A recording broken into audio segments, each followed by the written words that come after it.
see you. Welcome. When did you get? I came into Hyderabad. Is it okay? Ready? No, thanks for making it work.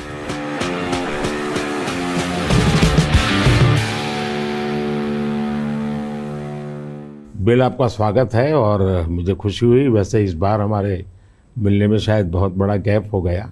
G20 की पहले हमारी काफ़ी बातें हुई थी और आपने देखा होगा कि G20 एक प्रकार से काफ़ी दाएं बाएं चल रहा था।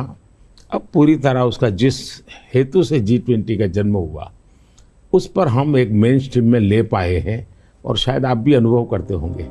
Well, the G20 is way more inclusive, and so it was fantastic to see that India, in hosting it, really raised things like digital innovation and how this South-South collaboration can be far more than just the dialogue with the North. It can actually be a system that improves health. And, you know, our foundation is so excited about the positive results that you've achieved here in India that we'll be a partner in trying to take that into many other countries.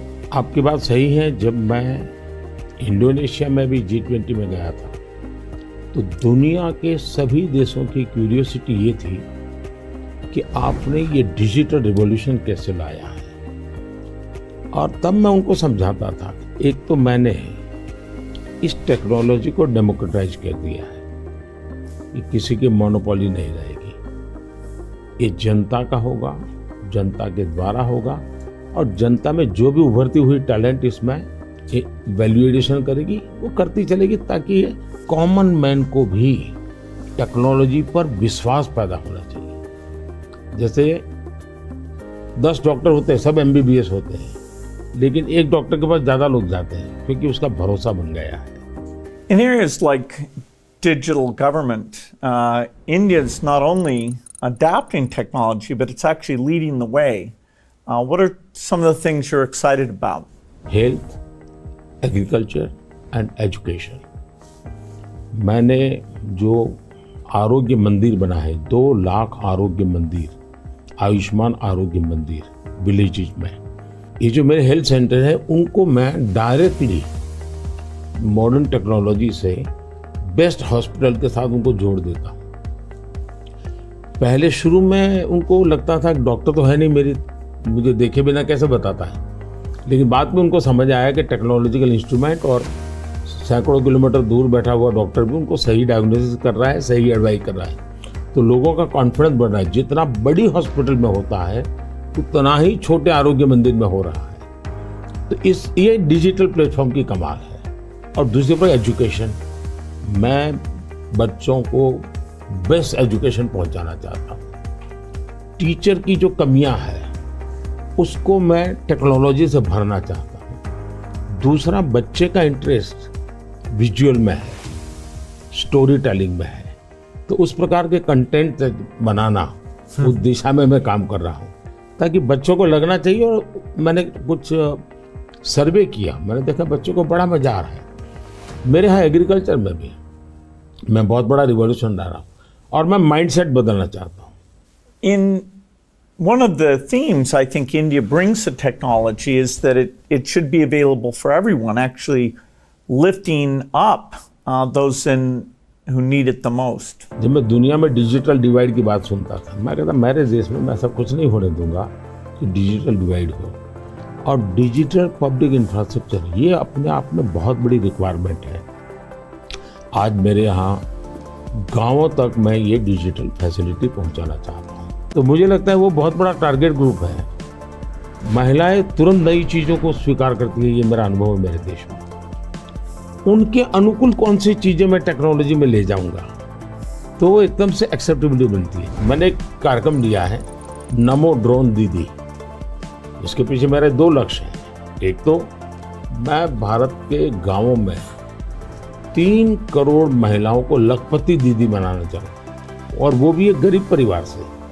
तो मैं एक psychological change करना चाहता हूँ। ये छोटी छोटी चीज़ें नहीं, बड़ी चीज़ें करनी है। दूसरा, गांव में महिलाएं मतलब यही काम करेगी भैंस को चराएगी, गाय को चराएगी, दूध दोहेगी, नहीं, मैं उसके हाथ में टेक्नोलॉजी देना चाहता हूँ। मैं साइकोलॉजिकल चेंज लाना चाहता हूँ। गांव के सब लोगों को लगना चाहिए कि ये हमारे गांव को बदल रही है। एग्रीकल्चर को मैं आधुनिक बनाना, वैज्ञानिक बनाना, ये जरूरत मैं देखता हूँ। और उसी लिए मैंने ड्रोन दीदी का, और बहुत सक्सेसफुल चल रहा है। मैं ड्रोन दीदी से इन दिनों बातें करता हूँ, उनको इतनी खुशी है, वो कहते हैं हमको साइकिल चलाना नहीं आता था, आज हम पायलट बन गए, हम ड्रोन चला रहे हैं। सोचने का तरीका बदल गया है।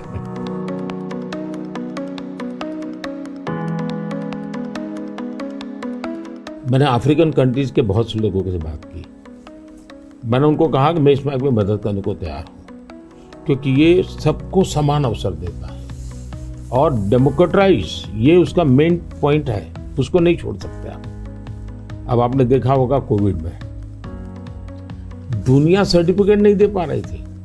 मेरे यहाँ मुझे वैक्सीन लेना है तो मैं कोविन ऐप पर जाकर के कितने डिस्टेंस पर मुझे मिलेगा, कौन सा टाइम स्लॉट मिलेगा, और मेरा सर्टिफिकेट भी मुझे within fraction of second मिल जाता था। और कोविन मैंने ओपन सोर्स कर दिया था, कोई भी उसका उपयोग कर सकता है। तो ये मेरा होगा, उसका कारण डिजिटली बहुत लाभ हुआ है मेरे देश में। और हम शायद जो इंडस्ट्रियल रिवॉल्यूशंस हुए, फर्स्ट सेकंड, हम पीछे रह गए क्योंकि हम गुलाम थे। ये चौथा जो इंडस्ट्रियल रिवॉल्यूशन है, जिसमें डिजिटल एलिमेंट सबसे बड़ा है, और भारत इसमें बहुत कुछ प्राप्त कर लेगा, ऐसा मेरा विश्वास है। Yeah, I think the key point is that the digital infrastructure just gets keeping richer. You know, a lot of people know about the identity system and the digital payment systems, and that the government, by taking virtually all the government payment programs now and digitizing those, that alone saved a lot of money and it created access on a more equal basis. But now as you're moving into the different areas, advice for farmers, registering their land, tutoring for kids, and the health records, connecting all of those, that's kind of a second phase. And we're just at the beginning now of the third phase, where these advances in artificial intelligence will come on top of that and make the value even better. आपने सही कहा, AI का महत्व बहुत है। और मैं तो कभी कभी मजाक में कहता हूँ, हमारे देश में माँ को आई बोलते हैं, माता को बहुत से राज्यों में भाषा बोलते हैं आई। अब मैं कहता हूँ हमारे यहाँ बच्चा पैदा होता है तो आई भी बोलता है, AI भी बोलता है। वो इतना एडवांस हो गया है। अब देखिए मैं कैसे उपयोग करता हूँ, मैं आपको बताऊँ, जिसको देखकर आपको भी खुशी होगी कि कॉमन मैन कैसे AI का उपयोग कर सकता है। जैसे मैंने G20 में AI का बहुत उपयोग किया। मेरे पूरे G20 का परिसर था, उसमें पूरा का पूरा AI का उपयोग करके सारे इंटरप्रिटेशन की व्यवस्था मैंने AI से की। मैंने मेरे सभी ड्राइवर्स को मोबाइल फ़ोन पर ऐप डाउनलोड करवा दिया, उसके साथ बैठे हुए गेस्ट उनको करवा दिया। मान लीजिए वो फ्रेंच भाषा जानते हैं तो ड्राइवर के पास ऐप में फ्रेंच की व्यवस्था थी, वो ड्राइवर के साथ फ्रेंच में बोलते थे, ड्राइवर अपनी लैंग्वेज में सुनता था, ड्राइवर अपनी लैंग्वेज में जवाब देता था। यानी ड्राइवर के साथ कम्युनिकेशन किसी भी लैंग्वेज में वो कर सकते थे। मैंने अभी एक प्रयोग किया, मैं काशी तमिल संगमम में कार्यक्रम करता हूँ, तो काशी में तमिलनाडु के लोग आए हुए थे, तमिल भाषा मैं बोल नहीं सकता हूँ, तो मैंने AI का उपयोग किया। मैं हिंदी में बोला और सबने मेरा भाषण तमिल में सुना AI के द्वारा। उसी I am using my NaMo app, और मैं AI का बड़ा उपयोग करता हूँ और मेरे लिए पूरे देश में बहुत काम आता है। ये मेरा फोटो बूथ है। अब आप सेल्फी ले लीजिए इस पर, take the selfie. Okay. Yes. Wow. So you can see. Wow. Not only this, since last 20 years, मेरे साथ आपके जितने भी फोटो होंगे, जितने भी मेरी फोटो होंगी 20 साल की, सारे इस पर आ जाएंगे। कभी और किसी पब्लिक फंक्शन में मान लीजिए आपका एक 1/10 पार्ट दिख रहा है, तो वो फोटो में भी अगर मैं दिखता हूँ और आपका 1/10 भी दिखता है, वो भी उसको वो रिकॉग्नाइज करके ले आता है। तो आज टेक्नोलॉजी का कैसे उपयोग हो सकता है, और मैं मानता हूँ कि इस प्रकार के प्रयोग हमें वैल्यू एडिशन करते हैं। अब पहले क्या होता था, मैं कहीं जाता था, कोई फोटो मांगता था, देते थे। आज मैं कहता हूँ भाई तुम AI पर जाओ, मेरे नमो ऐप पर जाओ, फोटो बूथ में जाओ, खुद की सेल्फी ले लो, आपके साथ मेरा जितना भी फोटो होगा कि कोने में आप खड़े होंगे तो मिल जाएगा। तो हमने थोड़ा रोजमर्रा की जिंदगी में लोगों की मदद करने के लिए उपयोग करना चाहिए। तो मेरी कोशिश होती है कि पहले उसको कंफर्ट लेवल देना, उसको लगना चाहिए हाँ यार ये तो मेरे काम का है। जब काम में होता है तो फिर उसको इनोवेशन करता है, वो नई चीजें जोड़ देता है। I'd love to hear your view on how India sees AI. अगर हम AI को एक मैजिक के टूल के रूप में उपयोग करेंगे तो शायद बहुत बड़ा अन्याय हो जाएगा। या AI का उपयोग अपने आलसीपन को बचाने के लिए मैं करता हूँ कि भाई मुझे किसी को चिट्ठी लिखनी है, मैं ड्राफ्ट नहीं करूँगा, मैं ChatGPT को कह दूंगा कि मेरी चिट्ठी ड्राफ्ट करके दे दो, तो ये गलत रास्ता है। मुझे तो ChatGPT के साथ कंपटीशन करना चाहिए, मैंने उसके साथ लड़ाई लड़नी चाहिए कि नहीं तुम ठीक नहीं कर रहे हो, तुम ये शब्द की जगह ये क्यों नहीं लाए, तो मैं AI से आगे जाने की कोशिश करूँ। अब जैसे हमारे यहाँ बहुत सारी लैंग्वेजेज हैं, बहुत सारी बोलियां हैं, मैं AI को कहता हूँ आप इन बोलियों को पकड़िए। मेरे एस्ट्रोनॉट्स को इंट्रोडक्शन के लिए गया था, तो हमारे एस्ट्रोनॉट्स किस प्रकार से काम करने वाले थे, तो रोबोट से मैं बात कर रहा था। मैंने रोबोट से काफ़ी बातें की और मैंने देखा कि मैं अलग अलग टोन में बोलता था, थोड़ा लहजा बदल के बोलता था, और मैं देख रहा था कि वो मुझे प्रॉपर रिस्पॉन्ड कर रहा था। फिर मैंने उसका नाम बदल करके पूछने की कोशिश की, तो फिर उसने रिस्पॉन्ड नहीं किया। तो मैंने कहा आपका AI, मैंने 3 मिनट 4 मिनट बात किया, अभी तक वो मेरी आवाज़ को रिकॉग्नाइज नहीं कर पाया। जब तक मैं उसका नाम नहीं बोलता हूँ वो मुझे रिस्पॉन्ड नहीं कर रहा। मैं वो चाहता हूँ कि मेरे आवाज़ को सेंस करे, और भले ही मैं उसका नाम न बोलूँ लेकिन वो मेरे से बात करे। तो उन्होंने कहा ठीक है, विल डू दिस। तो मैं हर बार नई चैलेंज देता रहता हूँ। Yeah, it's early days in AI, and I think everyone who uses it, in the same day you're surprised at how good it is, and you're also surprised at how bad it is. It'll do things you think are hard, and then it'll fail to do some things you think are easy. I started my trip here in Hyderabad, which was a nice occasion because Microsoft is celebrating 25 years in the country, and that's been such a fantastic experience. So I was definitely challenging the team there. Hey, we have to make the accuracy better. And for now, it's like a co-pilot. It helps suggest things, but the final decision about medicine or the letter you want to write, the final decision, we still have to review that, even though it may make us a bit more creative and a bit more productive. It seems like AI is a huge opportunity, but there's some challenges that come with that. How do you think India will? Online से कोई जरूरत नहीं है, आप अपना data एक cloud पर डाल दीजिए, मुझे आपका आइडेंटिटी दीजिए, मुझे जो जरूरत है मैं उसमें से ले लूँगा। तो मैं नागरिकों का ईज ऑफ लिविंग के लिए टेक्नोलॉजी का बहुत उपयोग कर रहा हूँ। दिनों सर्विसेज के लिए पहले करता था, अब मैं ईज ऑफ लिविंग के लिए कर रहा हूँ। Yeah, data is definitely,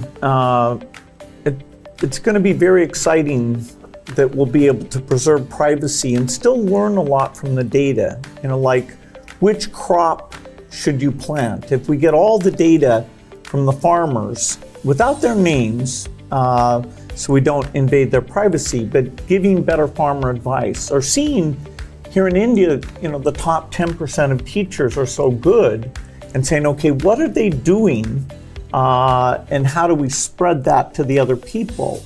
or even if there's some new nutrition approach, sometimes it works and sometimes not. And so because you have the medical record, the ability to kind of track and say, okay, this is working very well or this isn't, we can be a lot smarter without threatening individual privacy.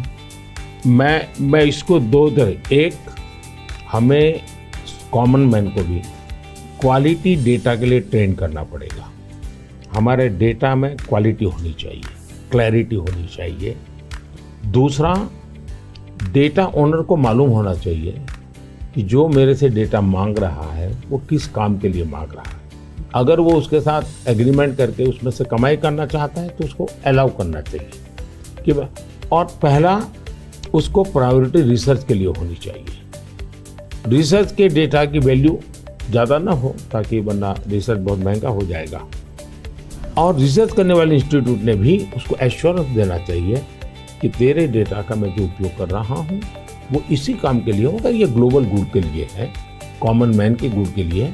तो मैं मानता हूँ दुनिया में कोई भी व्यक्ति इनकार नहीं करेगा. I think it's interesting that some of these digital systems create efficiency by getting rid of the middleman, and that's super beneficial.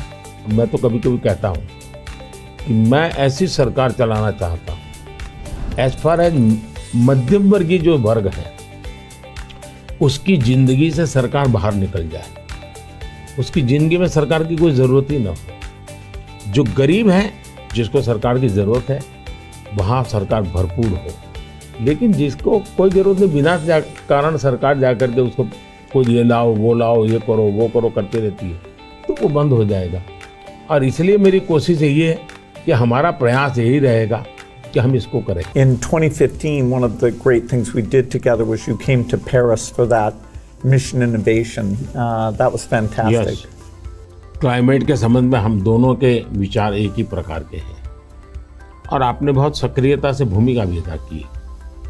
तो उस समय ओबामा, आप, मैं और फ्रांस के प्रेसिडेंट हम मिले थे और तब हम लोगों ने डिटेल में चर्चा की थी हम इसको वे फॉरवर्ड कैसे ले जाएं. लेकिन दुर्भाग्य से वो बात ज़्यादा आगे चली नहीं. लेकिन G20 के बाद क्लाइमेट को लेकर एक वातावरण बना है कि भाई सब लोग अपनी अपनी जिम्मेवारी अदा करेंगे.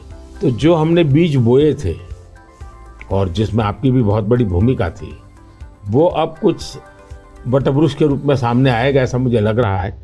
मैं समझता हूँ क्लाइमेट एक ऐसा विषय है जरा खुले में जाकर के हम लोग बात करते हैं.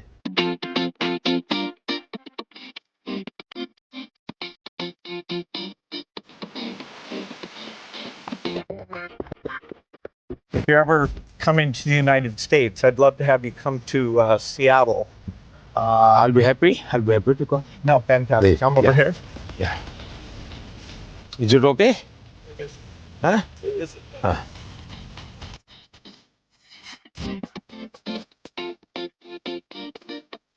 क्लाइमेट को लेकर के हम बात कर रहे थे. भारत, मुझे बहुत खुशी है कि हम रिन्यूएबल एनर्जी के क्षेत्र में बहुत तेज़ी से आगे बढ़ रहे हैं. सोलर एनर्जी, विंड एनर्जी, हम काफ़ी काम, हम न्यूक्लियर के अंदर काफ़ी तेज़ी से आगे बढ़ना चाहते हैं. उसी प्रकार से ग्रीन हाइड्रोजन को हम बहुत तेज़ी से आगे बढ़ना चाहते हैं. मैं तमिलनाडु में था तो हमने एक हाइड्रोजन से चलने वाली बोट मैंने वहाँ से रवाना की जो काशी में मेरे जो टूरिस्ट आते हैं उनके लिए ये एनवायरनमेंट फ्रेंडली, पॉल्यूशन फ्री ये बोट काशी से अयोध्या के लिए चलाने के लिए मैंने सोचा है ताकि क्लीन गंगा की मेरी जो मूवमेंट है उसको भी मदद मिलेगा. एनवायरनमेंट कॉन्शियस सोसाइटी के लिए भी वहाँ से एक मैसेजिंग होता रहेगा. Well, India brings to the climate change a rich history of caring about the environment. How do you see connecting those? हमारे यहाँ रीयूज, रिसाइकल ये हमारे नेचर में है. अब देखिए ये जो जैकेट है ये रिसाइकल मटेरियल का है, लेकिन ये रिसाइकल मटेरियल की भी विशेषता है.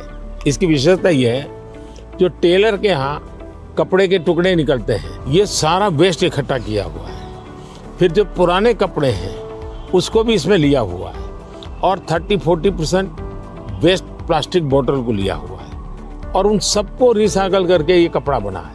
Yeah, the innovation, both here in India and the world, is coming along. Are the goals that we set, staying below 1.5 degrees, we probably will miss that. Even 2 degrees isn't going to be so easy. And the thing you and I really emphasized in Paris is the need for innovation.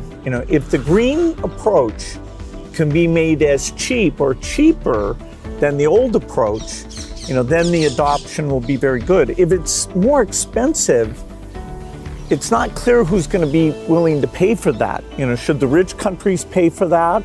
It's not fair to tell India to slow down, building basic infrastructure just because the West had those emissions. But you'll have to have some adaptation because there will be some warming, particularly which farmers will have to take into account. मुझे लगता है कि हमने 2-pronged strategy की तरफ जाना चाहिए। एक तो है इनोवेशन और इनोवेशन में हमारी जो रिक्वायरमेंट्स हैं वो क्लाइमेट फ्रेंडली कैसे हो, नेचर फ्रेंडली कैसे हो, उसमें इनोवेशन हो। भारत ने अभी अपने इस बजट में 1 लाख करोड़ रुपए का कॉर्पस फंड बनाया है और यंग जनरेशन को हमने कहा है कि आप इनोवेशंस के लिए आइए। 50 साल तक इंटरेस्ट फ्री लोन हम देंगे और आप इनोवेशन कीजिए। 1 लाख करोड़ रुपए का मैंने जो अपकमिंग टेक्नोलॉजीज है, फ्यूचरिस्टिक टेक्नोलॉजी है, उस पर आप रिसर्च करिए, इनोवेशन कीजिए। तो मैं एक तरफ उनको प्रोत्साहित करूँ, लेकिन दूसरी एक बात है जिसको गंभीरता से ले और ये वो लाइफस्टाइल, और इसलिए मैंने मिशन लाइफ शुरू किया है। और मैं जब लाइफ कहता हूँ तब लाइफस्टाइल फॉर एनवायरनमेंट, क्योंकि हमारी रोजमर्रा की जिंदगी में अगर हम क्लाइमेट फ्रेंडली लाइफस्टाइल स्वीकार नहीं करते, प्रो नेचर हम जीवन नहीं जीते हैं, तो हम बाहरी कितने ही प्रयास क्यों न करें, हम नए नए इनोवेशन करेंगे, नई नई चीजें जोड़ते जाएंगे, हम अपनी जिंदगी को ऐसी कैसे बनाए। अब हमारा मुसीबत क्या है, हमारा प्रगति का आंक क्या, तो भाई कौन सा देश कितना स्टील उपयोग करता है, कौन सा देश पर कैपिटल कितना एनर्जी कंज्यूम करता है, उसके आधार पर उस देश की इकोनॉमी में जा। अगर ये पैरामीटर रहेंगे तो फिर वो इलेक्ट्रिसिटी कंज्यूम करने के लिए कोशिश करेगा, स्टील कंजम्पशन की कोशिश करेगा, फिर स्टील उत्पादन के लिए लगेगा, तो स्टील उत्पादन में कार्बन का प्रॉब्लम करेगा। मतलब हमने हमारी सोचने के तरीकों बदलना पड़ेगा। जब सोचने के हमारे पैरामीटर, जिंदगी के पैरामीटर, प्रगति के पैरामीटर हमने क्लाइमेट फ्रेंडली बनाने चाहिए। आज हमारे प्रगति के सारे पैरामीटर एंटी क्लाइमेट है। बिजली कंजम्पशन के आधार पर प्रगति नापी जाती है, स्टील कंजम्पशन के आधार पर प्रगति नापी जाती है। Yeah, I've been interested in your discussions about green GDP. Update me on your thinking. मैं तो कहता हूँ दुनिया को ग्रीन जीडीपी के कंसेप्ट को डेवलप करना चाहिए कि भाई तुम्हारी टोटल जीडीपी में ग्रीन जीडीपी कितनी है, टोटल रोजगार में ग्रीन रोजगार कितने हैं। हम एक नया आखिर टर्मिनोलॉजी बदलनी चाहिए दुनिया की। तो मैं समझता हूँ कि समस्या का समाधान हो सकता है, लेकिन अगर मैं कहूँगा मैं तो जितना उपयोग करता हूँ करूँगा, मैं तो इतनी बिजली उपयोग करूँगा, मैं इतना पानी बर्बाद करूँगा, मैं ये करूँगा। Now, getting consumers involved in this, where they prefer the product that's the clean product when they're buying a car, when they're buying any product, and changing their food consumption.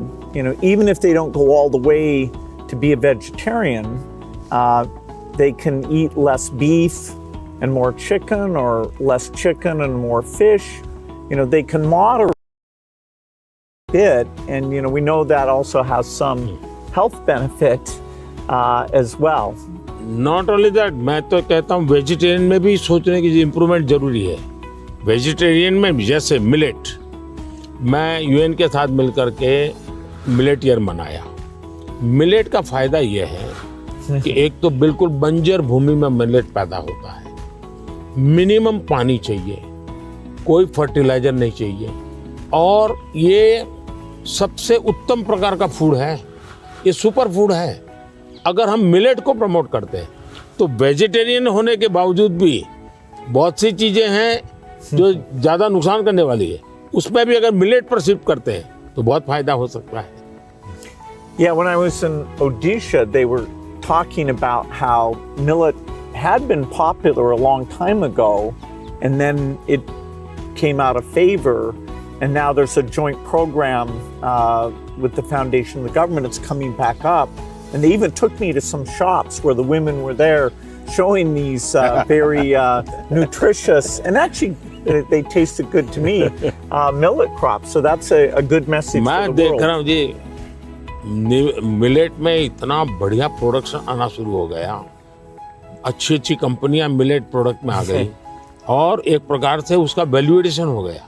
मैं और कॉमन अब fashion हो गई। हमारे यहाँ 5 star hotel में जाइए तो मिलेट का मेनू अलग देते हैं, नॉर्मल वेजिटेरियन फूड का मेनू अलग देते हैं, और ज़्यादातर लोग मिलेट मेनू और उसके कारण मेरे छोटे किसान की इनकम भी बढ़ी है और पानी बहुत बचत हो रही है, तो बहुत बड़ा फायदा होने लगा है। Well, during the pandemic, it was fantastic that the vaccines got invented, and India made a lot of those. Sadly, in many countries, the fear of vaccination and even rumors about vaccines became a big problem. And you had actually very little of that here in India. So I'm curious, how did you manage the communication, and why do you think it came out better here? बहुत ही बढ़िया सवाल आपने पूछा है। एक तो मैंने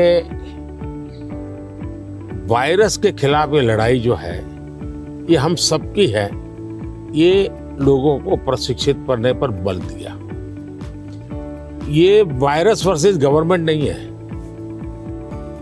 ये लाइफ वर्सेस वायरस की लड़ाई है। ये पहली मेरी फिलॉसफी थी। दूसरा, मैं डे 1 से कम्युनिकेट करने लगा सबसे डायरेक्ट मेरे देश के लोगों से बात। मैं खुद सारे प्रोटोकॉल पब्लिकली फॉलो करने लगा, सब चीजें पब्लिकली मैं उदाहरण के रूप में जाने लगा लोगों के सामने। फिर मैंने कहा भाई ताली बजाओ, थाली बजाओ, दिया जलाओ।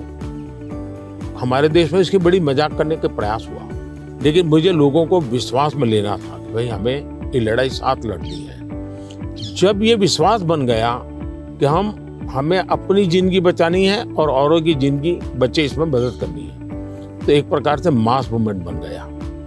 और उसके कारण मुझे बाद में जो भी चीज कहता था देशवासियों को, वो मुझे मदद करते। फिर मुझे क्वेश्चन नहीं करते थे कि मास्क लगाना चाहिए कि नहीं लगाना चाहिए, उनको लगता था। और लोग भी एक दूसरे को कहते थे मास्क लगाओ। तो ये जन आंदोलन बन गया। एंड डेमोक्रेटिक वे में डंडे से काम नहीं होता है। आप लोगों को एजुकेट कीजिए, उनको कन्विंस कीजिए और उनको साथ लेकर के चलिए। ये मेरा बहुत बड़ा अभियान रहा और उसके कारण मुझे वैक्सीन में बहुत बड़ी सभा, किसी ने मुझे रोका नहीं। आर्थिक रूप से मुझे बहुत बड़ा बोझ आया क्योंकि मुझे वैक्सीन बनाने में रिसर्च करनी थी। फिर विश्वास दिलाना था कि यही वैक्सीन चलेगी, तो मैं खुद सबसे पहले वैक्सीन लेने लग गया। और मेरी 95 एज की मेरी माँ थी उस समय, मेरी माँ ने भी पब्लिकली वैक्सीन लिया, तो मैंने उदाहरण करके दिखाया, तो लोगों को भरोसा पड़ा कि भाई ये जिंदगी बचा सकती है। आने वाले दिनों में मैं सर्वाइकल कैंसर को लेकर के, खास करके बच्चियों के लेकर, मैं भारत में इस बार बजट में हमारी जो साइंटिस्ट हैं उनको बजट देना चाहता हूँ और मैं उनको कहना चाहता हूँ इसमें भी आप लोकल रिसर्च कीजिए, वैक्सीन बनाइए और बहुत ही कम पैसों में मैं मेरे देश की सभी बच्चियों का वैक्सीनेशन करूँ और किसी भी बच्ची को कैंसर की संभावना ही न रहे वो स्थिति पैदा करूँ। उस दिशा में इन दिनों मैं काम कर रहा हूँ। जब मेरी नई सरकार बनेगी तो मैं सबसे पहले उस दिशा में काफ़ी पैसे रिसर्च में लगाना चाहता हूँ ताकि मेरी बच्चियों की जिंदगी बचे। मैं एक इंटरेस्टिंग बात बताना चाहता हूँ। सरदार वल्लभ भाई पटेल 1930 के आसपास अहमदाबाद म्युनिसिपल कॉरपोरेशन, उस समय नगर पालिका होती थी, उसके मेयर थे और उस समय एक एपिडेमिक की स्थिति पैदा हुई। वैक्सीनेशन करवाना था। कुछ लोगों ने रिलीजियस कारणों से उस समय वैक्सीन लेने से मना कर दिया, रेजिस्ट किया। तो सरदार वल्लभ भाई पटेल ने बड़ा कड़ाई की और कंपल्सन किया कि भाई मुझे सारे की जिंदगी बचानी है। यानी ये रेजिस्टेंस दुनिया के हर देश में सदियों से चला आ रहा है, लेकिन अगर उसको ओपन अप करके हम करें तो शायद ठीक हो जाता है। तो मैंने सुना है कि आप गुजरात में स्टैच्यू ऑफ यूनिटी पर जा रहे हैं, आपने शायद उसके विषय में कुछ पढ़ा होगा, आपने जाने का कार्यक्रम बनाया है तो। No, I'm very much looking forward to that. You know, I understand it's quite grand, much bigger than the Statue of Liberty. So that'll be fun to see. And also to meet some of the women's groups there and hear how they've gotten involved in tourism or, you know, how they see all the work that they do. इसकी बड़ी interesting story है, background information मैं आपको देना चाहूँगा। सरदार वल्लभ भाई पटेल की विशेषता ये रही थी, भारत को एक करने में उन्होंने बहुत बड़ी भूमिका निभाई थी, यूनिटी में बहुत बड़ा रोल किया। तो मैं जब गुजरात का मुख्यमंत्री था, मैंने एक मास मूवमेंट शुरू की। मैंने लोगों को अपील की कि हर गांव से मुझे खेत में जो उपयोग किया है औजार, उसका लोहे का टुकड़ा चाहिए।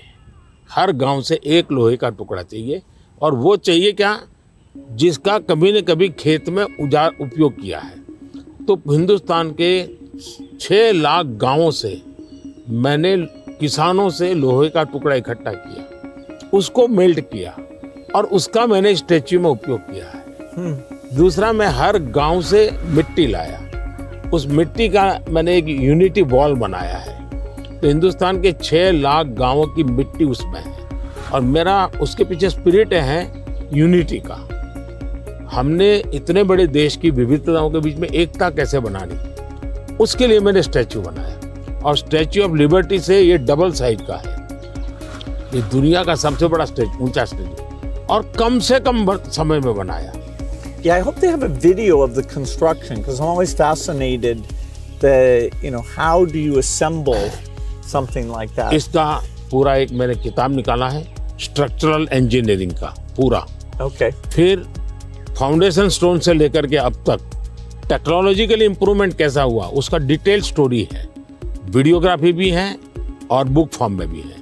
वो मैं अपनी टीम को बताऊंगा, वो आपको मिले, क्योंकि ये सच में, और मैंने सभी इंजीनियरिंग स्टूडेंट को वहाँ स्पेशली ले जाता था कि वो ये स्ट्रक्चरल इंजीनियरिंग का स्टडी करेंगे, इतना बड़ा काम कैसे हो रहा है, और वो बहुत ही उनका इंटरेस्टिंग था। वो अभी मैंने गुजरात में हिंदुस्तान का सबसे बड़ा सी केबल ब्रिज का उद्घाटन किया, हिंदुस्तान का सबसे बड़ा। तो मैंने इंजीनियरिंग स्टूडेंट को कहा तो वहाँ जाइए, उसका स्ट्रक्चरल इंजीनियरिंग का स्टडी कीजिए, क्योंकि मैं ये हमेशा इन चीज़ों में चाहता हूँ कि चीज़ें बना करके छोड़नी नहीं है, मैं उसमें इंस्टीट्यूशनलाइज करना चाहता हूँ, नई पीढ़ी को तैयार करना चाहता हूँ। So over our careers, technology's gotten so much better.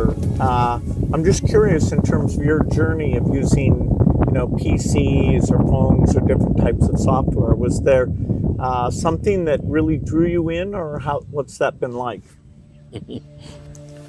एक तो मुझे पागलपन है टेक्नोलॉजी का, खुद एक्सपर्ट नहीं हूँ, मेरी क्यूरियोसिटी रहती है, बालक की जैसे रहती है वैसे रहती है। मुझे बहुत याद है, बहुत पहले मेरे पास एक गैजेट था, हाथ में रखने वाली छोटी सी डायरी थी, अच्छी थी लेकिन थोड़ा वेट था।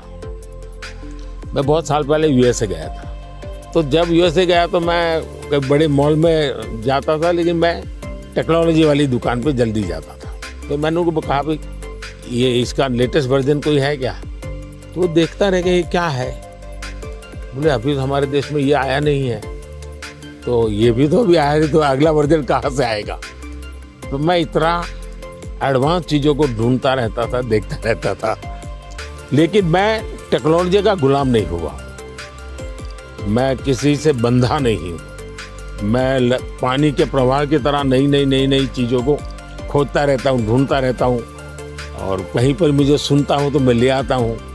और शायद मुझे जल्दी से करने का भी शौक़ है, उसको मैं जल्दी से जल्दी कैसे लाऊं, जल्दी कैसे करूं। जैसे एआई दुनिया के चर्चा करने लगी तो मैं एआई के पीछे मैं क्या कर सकता हूं। दूसरा, मेरा ध्यान किसी चीज़ को देखता हूं, उसका मल्टीपल यूटिलिटी क्या होती है, और मेरी सब फैकल्टी उस पर काम करना शुरू कर देती है।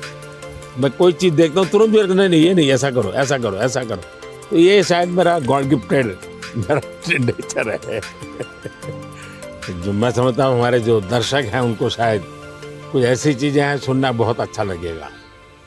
आपकी ज़िंदगी के विषय में जो सुना है कि भाई गैरेज में आपने ज़िंदगी की शुरुआत की और वहाँ से यहाँ पहुँचे, उस जन्म में सबसे संतोषजनक पल कौन सा आया होगा?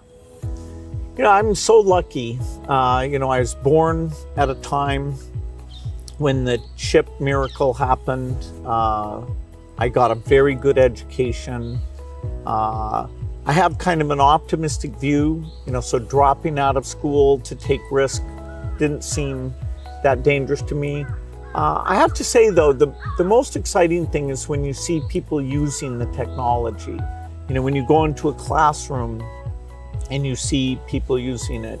In a certain sense, I always wanted software for my own curiosity and, that I could take courses online and all that. And to see that other people, not only does it work for them, but it's kind of empowering them, that's been very gratifying. We still have a lot of limitations, but, in that event with all the Microsoft India employees, it was kind of a milestone to see, okay, what had been a dream now was a group of brilliant people taking it to the next level. कौन सी किताब होगी जिसने आपको बहुत प्रभावित किया होगा? Well, I think the one, and people are going to read one, is Steven Pinker wrote one called The Better Angels of Our Nature. If you learn about the world, you see all the shortcomings. Children are still dying. And it can actually, the more you learn, it can seem very bleak. But the truth is, we have made incredible progress. More children are surviving. And so we have to both be upset that it's not good enough, but also understand that incredible progress. And so I thought that book really captures that duality in a brilliant, brilliant way. One question I've always wanted to ask you is, you're one of the hardest working people ever, but I'm just curious, when you do want to relax, do you have a game or something that helps you to take time off? मेरे यहाँ relaxation auto pilot है और वो मेरे जिंदगी को मिली हुई एक स्पिरिचुअल प्रसादी है मेरे गुरुजनों से, जो मुझे बहुत बड़ी ऊर्जा देती है। काम ज़्यादा कर सकता हूँ, करता हूँ, वो मेरा कोई फिजिकल एनर्जी के कारण है ऐसा मुझे नहीं लगता है, मेरे कमिटमेंट के कारण है। मेरे मन में हमेशा एक इमोशनल अटैचमेंट है कि जो मिशन मेरे सामने है मैं उसको जीता हूँ, मैं मिशन के लिए जुड़ जाता हूँ, इसलिए मुझे और कुछ दिखता नहीं है। तो एक तो ये वो कारण है। दूसरा, मेरा शरीर का ट्रेनिंग ऐसा हो गया, I can say body training. जैसे मेरी बहुत कम नींद है, मैं लेट नाइट तक काम कर सकता हूँ, मैं आज भी बहुत जल्दी उठ जाता हूँ और मैं हमेशा फ्रेश रहता हूँ।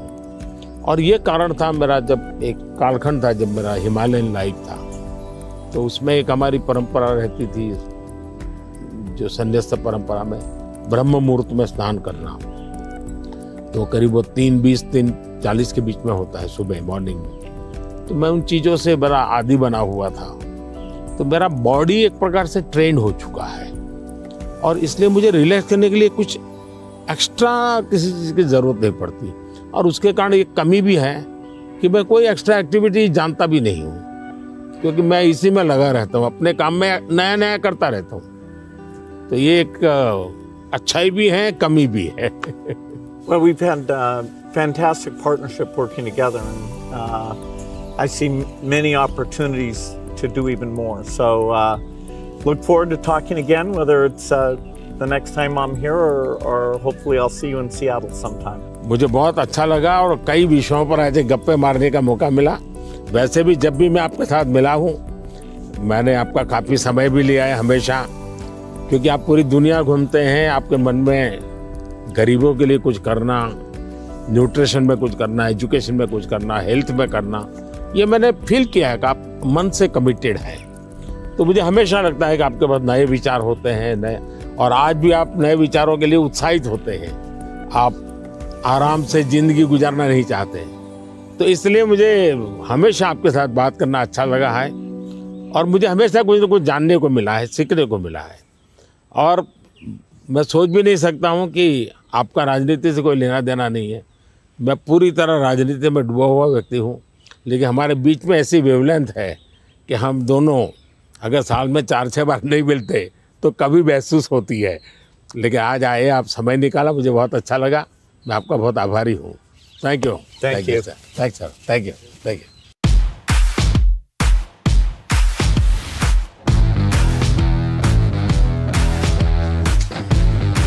These are some nutrition books. Finally, we're making progress on nutrition. Yes. Thank you.